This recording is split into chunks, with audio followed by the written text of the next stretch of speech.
Fly me to the moon, let me play among the stars. Magandang araw mga kaibigan, magkapet pandasal muna po tayo. Ito po si Father Nono.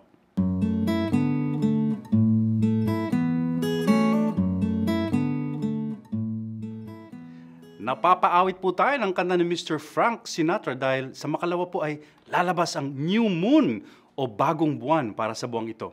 Excited syempre tayo dyan. Marami sa atin aliw na aliw sa buwan at sinusubaybayan ito, lalo na ang full moon. Pero alam niyo po ba na maraming mga astronomers hindi masyadong tagahanga ng buwan?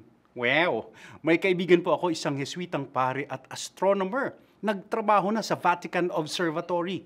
Hindi siya excited sa buwan. Simple.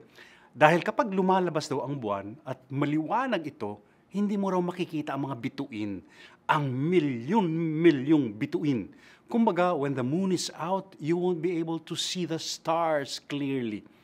Mas interesante po para sa kanila ang mga bituin dahil bukod sa dami nito, iba't iba ang forma o formation nito sa kalangitan. Big Dipper, Small Dipper, Cancer, Capricorn, etc. Pero di mo makikita yan pag maliwanag at buong-buo ang buwan.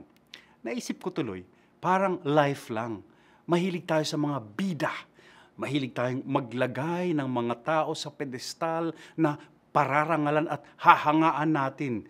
Sila ang pinuno, tayo yung mga tagasunod lang. Kumbaga, sila ang buwan at sa liwanag nila tayo yung mga anino lang. Aba, ang hamon po sa atin, kumislap na parang mga bituin. Meron din tayong liwanag. At sabi nga ni Jesus, ang tawag sa atin ay maging asin at liwanag ng mundo. Anya, huwag takluban o itago ang ating liwanag bagkus ibahagi ito sa sangkatauhan. Kaya, pasintabi kay Ate Sharon, tayo po'y maging bituing nagniningning. Amen.